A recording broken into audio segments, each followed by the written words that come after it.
तो दोस्तों आज हम फिर से आपके लिए लेकर आए हैं देश दुनिया की सभी ताजा बड़ी खबरें फटाफट एक एक कर विस्तार से आज आपको बताएंगे। तो वीडियो को अंत तक जरूर देखें। दोस्तों वीडियो बनाने में हमें काफी मेहनत लगी है, तो वीडियो को दिल से लाइक कर दें। जी दोस्तों, पहली खबर में आपको बता दें कि अमेरिका के दबाव में आकर मोदी ने तालिबान की अफगानिस्तान में सरकार को मान्यता देने से किया इनकार, तो मोदी पर भड़के तालिबानी, बढ़ गया है एक बार फिर से तनाव। वहीं आपको बताएंगे दोस्तों कि बिहार में बीजेपी के सहयोगी दल ने उत्तर प्रदेश में बीजेपी के खिलाफ चुनाव लड़ने का किया ऐलान, कहा यूपी में हम जीतने के लिए नहीं बल्कि योगी को हराने के लिए आ रहे हैं। वहीं आपको बताएंगे दोस्तों कि ममता बनर्जी के सिर कलम करने पर भाजपा नेता ने 11 लाख रुपए का रखा इनाम, एक बार फिर से बढ़ गया है यूपी में बीजेपी और ममता का तनाव। वहीं आपको बताएंगे दोस्तों कि पंजाब में हो सकता है तख्ता पलट, कांग्रेस पार्टी ने पंजाब के मुख्यमंत्री से मांगा है इस्तीफा। वहीं आपको बताएंगे दोस्तों कि प्रधानमंत्री मोदी के जन्मदिन के मौके पर राजद ने लगाए पोस्टर, पूछा देश की संपत्ति बेचना कौन सा राष्ट्रवाद, बताए मोदी। वहीं आपको बताएंगे दोस्तों कि कृषि कानून के विरोध में भारत बंद की किसानों ने कर ली तैयारी, कहा आपातकाल सेवाओं को छोड़कर सब कुछ रहेगा 27 सितंबर को बंद, मोदी अमित शाह के घर का भी करेंगे घेराव। तो सभी खबरों को आपको बताने वाले दोस्तों, वीडियो को लाइक कर चैनल को सब्सक्राइब कर दें और हमें कमेंट में बताएं कि आपके जिले किस राज्य से हमारी खबरों को देख रहे हैं।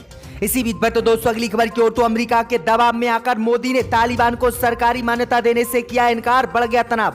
यह दोस्तों आपको बता दें, ये बड़ी खबर सामने निकल कर आई दोस्तों कि अफगानिस्तान पर कब्जा करने के बाद तालिबान ने सरकार बना ली और सरकार बनाने के बाद चीन, रूस, पाकिस्तान और तुर्की ने सरकारी मान्यता भी तालिबान की सरकार को दे दी, लेकिन अमेरिका, भारत ने अभी तक इस पर रुख साफ नहीं किया है। इस बीच खबर सामने निकल कर आई दोस्तों कि कल प्रधानमंत्री मोदी ने तालिबान की मदद का ऐलान किया था। इस बीच खबर सामने निकल कर आई दोस्तों कि तालिबान की मदद के बाद अमेरिका ने भारत को फटकार लगाई और अमेरिका के दबाव में आकर अब मोदी ने तालिबान की मदद करने से इनकार कर दिया है और कहा है कि हम तालिबान सरकार को मान्यता नहीं देंगे।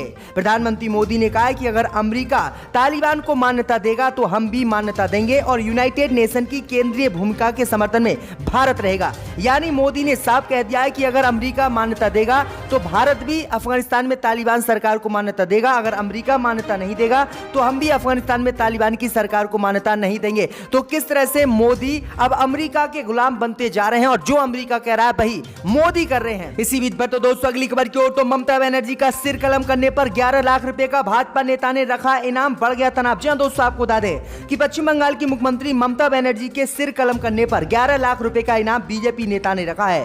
बीजेपी नेता योगेश ने यह ऐलान कर दिया है, जिसके बाद बंगाल पुलिस कुर्की नोटिस के साथ उन्हें गिरफ्तार करने के लिए उत्तर प्रदेश के अलीगढ़ कल पहुंची। वहीं आपको बता दें कि कोलकाता पुलिस पर शुक्रवार को अलीगढ़ में उन पर हमला कर दिया और बीजेपी नेताओं ने घर में घुसकर इन पुलिस कर्मियों की जबरदस्त पिटाई की है। वहीं आपको बता दें कि इसी बीच जिस भाजपा नेता ने 11 लाख रुपए का इनाम ममता बनर्जी के सिर कलम करने पर रखा था, वह भाग गया और पुलिस की गिरफ्त में नहीं आया। वहीं आपको बता दें कि यूपी पुलिस ने बड़ी मुश्किल से बंगाल पुलिस के लोगों को बचाया है बीजेपी नेताओं के चंगुल से, क्योंकि जब बंगाल पुलिस इस बीजेपी नेता को गिरफ्तार करने के लिए अलीगढ़ उसके घर पहुंची तो बीजेपी के अन्य नेताओं ने पुलिस को ही बंधक बना लिया और घर में जबरदस्त पिटाई की है। लेकिन आपको बता दें कि इस अभद्रता पर अब उत्तर प्रदेश पुलिस या फिर योगी सरकार इस बीजेपी के विधायक पर एनएसए लगाएगी, क्योंकि उत्तर प्रदेश में अगर कोई भी व्यक्ति, कोई भी मुसलमान या किसी भी अन्य धर्म का व्यक्ति पुलिस से अभद्रता करता है तो उस पर योगी सरकार एनएसए लगा देती है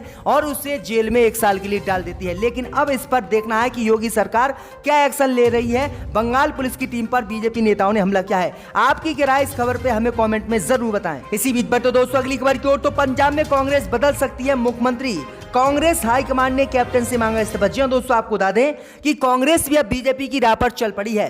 बीजेपी लगातार जिन जिन राज्यों में विधानसभा चुनाव होने हैं वहां पर अपने मुख्यमंत्रियों को बदल रही है। इसी बीच खबर सामने निकल कर आई दोस्तों कि कांग्रेस हाईकमान भी पंजाब में बड़ा बदलाव करने जा रही है। सूत्रों से मिली जानकारी के अनुसार कांग्रेस हाईकमान ने पंजाब के मुख्यमंत्री कैप्टन अमरिंदर सिंह से इस्तीफा मांगा है और इस इस्तीफे के बाद नवजोत सिंह सिद्धू को पंजाब का मुख्यमंत्री बनाया जा सकता है। तो ये बड़ी अपडेट आई दोस्तों कि पंजाब में तख्ता पलट हो सकता है। आपकी क्या राय हमें कमेंट में जरूर बताएं। इसी बीच पर तो दोस्तों अगली खबर की ओर, तो उत्तर प्रदेश में भाजपा को हराने के लिए बीआईपी पार्टी ने चुनाव लड़ने का किया ऐलान, कहा हम जीतने नहीं बल्कि भाजपा को हराने आ रहे हैं। जी दोस्तों आपको बता दें कि उत्तर प्रदेश के 2022 के विधानसभा चुनाव में भले ही 6 महीने का समय हो, लेकिन चुनाव से पहले जातिगत वोटों को लेकर राजनीतिक सरगर्मियां तेज हो गई हैं। बिहार में बीजेपी के साथ सरकार चला रही वीआईपी पार्टी ने अब भाजपा के खिलाफ उत्तर प्रदेश में चुनाव लड़ने का ऐलान कर दिया है।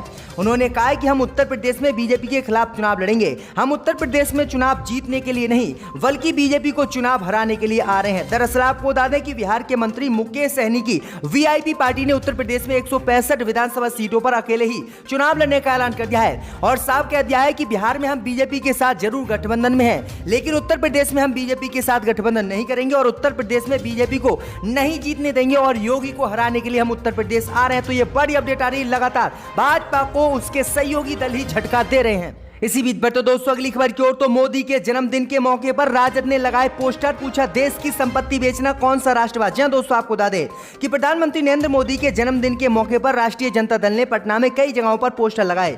राजद और भाजपा कार्यालय के सामने भी ये पोस्टर लगाए गए हैं। पोस्टर के सबसे ऊपर लिखा है कि मोदी जी आपकी उम्र हुई 71 साल, देश की जनता का हुआ बुरा हाल। नेता प्रतिपक्ष तेजस्वी यादव पोस्टर में पूछ रहे हैं कि देश की संपत्ति को बेचना कौन सा राष्ट्रवाद है। उन्होंने कहा कि मोदी ने पूरे देश को ठेले पर लाकर रख दिया है। पहले मोदी ने एलआईसी कंपनी को बेचा, बीएसएनएल कंपनी को बेचा, रेल को बेचा और अब हवाई अड्डे सहित लाल किला एयरपोर्ट बिक गए हैं। उन्होंने कहा कि अब रोड और सड़कों को भी मोदी सरकार ने बेच दिया है।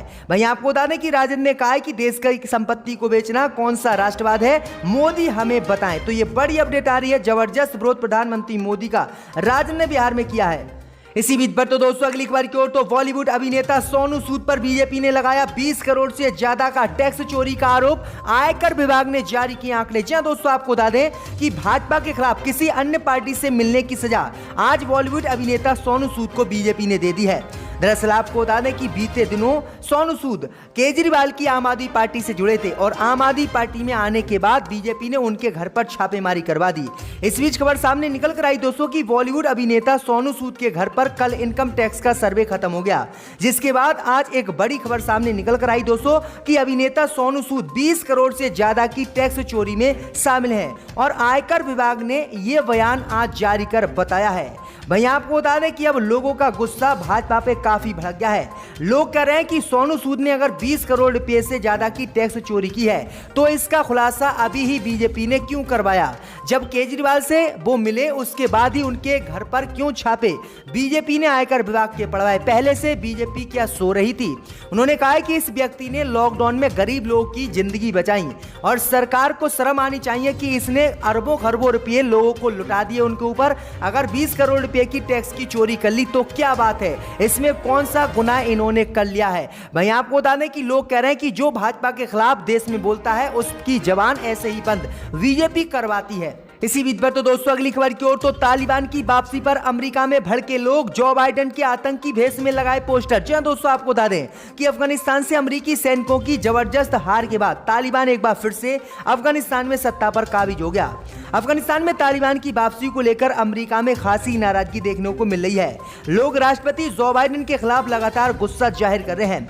जो बाइडेन को अपने होम टाउन में उनकी तस्वीर के पोस्टर्स लगाए गए हैं जिनमें उन्हें आतंकवादी बताया गया है और ये होर्डिंग काफी बड़ी मात्रा में लगाए गए हैं। तो ये बड़ी अपडेट आई दोस्तों कि तालिबान की वापसी पर अमेरिका के लोग जो बाइडेन पर भड़के हुए हैं। इसी बीच पर तो दोस्तों अगली खबर की ओर, तो यूपी के मेरठ में हिंदू लड़की के साथ मुस्लिम लड़के के घूमने पर हिंदू संगठनों ने मुस्लिम लड़के की पिटाई, लगवाई छेड़छाड़ के आरोप। जी दोस्तों, आपको बता दें यह बड़ी खबर सामने निकल कर आई दोस्तों कि यूपी के मेरठ में सिविल लाइंस के साकेत गोल मार्केट में हिंदू लड़की के साथ मुस्लिम लड़के के घूमने पर हिंदू संगठनों ने मुस्लिम लड़के को पकड़कर उसकी पिटाई लगाई है और उसे पुलिस को सौंप दिया है। गनीमत यह रही कि हिंदू संगठनों ने उसकी मॉब लिंचिंग नहीं की। वहीं आपको बता दें कि पुलिस को सौंपकर लड़की के परिवार को फोन कर इन हिंदू संगठनों ने पुलिस स्टेशन बुलाया और उन्हें डरा धमकाकर मुस्लिम लड़के पर छेड़छाड़ के गंभीर आरोप जबरदस्ती लगवा दिए हैं। पुलिस ने आरोपियों को गिरफ्तार कर लिया है और मुस्लिम लड़के को अभी कार्रवाई करते हुए जेल भेज दिया है। तो ये बड़ी अपडेट आई दोस्तों कि किस तरह से हिंदूवादी संगठन मुसलमानों को यूपी में टारगेट कर रहे हैं। इसी बीच पर तो दोस्तों अगली खबर की ओर, तो राहुल गांधी का मोदी पर हमला, कहा बाकी दिन भी लग सकती है 2 करोड़ कोरोना की वैक्सीन। जी दोस्तों, आपको बता दें कि कांग्रेस के पूर्व अध्यक्ष राहुल गांधी ने प्रधानमंत्री मोदी के जन्मदिन पर देश में 2.5 करोड़ से अधिक टीके लगाए जाने को लेकर शनिवार को कहा कि कोरोना रोधी टीकाकरण की इस गति की जरूरत देश में है और उम्मीद है कि आने वाले दिनों में भी रोजाना टीके की 2 करोड़ से अधिक खुराक दी जाए। उन्होंने ट्वीट किया है कि आशा करता हूं और दिनों में भी कोरोना की रोजाना 2.1 करोड़ खुराक दी जाए। हमारे देश को इसी गति की जरूरत है। उन्होंने कहा है कि खाली प्रधानमंत्री मोदी के जन्मदिन पर ही नहीं बल्कि वैश्विक स्तर पर यह काम किया जाना चाहिए। इसी बीच पर तो दोस्तों अगली खबर की ओर, तो कृषि कानून के खिलाफ भारत बंद को लेकर किसानों ने बनाई रणनीति। कहा आपातकाल सेवाओं को छोड़कर सब कुछ रहेगा बंद। जी दोस्तों, आपको बता दें कि 27 सितंबर को 3 कृषि कानून के विरोध में भारत बंद की पूरी तरह से तैयारी किसानों ने कर ली है। किसानों ने अब इसका ऐलान भी कर दिया है। किसानों ने साफ कहा है कि आवश्यक सेवाओं को छोड़कर बाकी सारी चीजें भारत बंद के दौरान बंद रहेंगी। किसानों ने कहा है कि जैसे एम्बुलेंस हैं और आपातकाल की जो सेवाएं हैं जिनसे लोगों को परेशानी ना हो, वो सारी चीजें खुली रहेंगी। अन्यथा जब कृषि कानून के विरोध में हम भारत बंद 27 सितंबर को करने वाले हैं तो बाकी सारी चीजें बंद कर दी जाएंगी। तो ये बड़ी अपडेट आ रही दोस्तों, किसानों ने ये बड़ा ऐलान आज कर दिया है। एमपी ने यहां पर आकर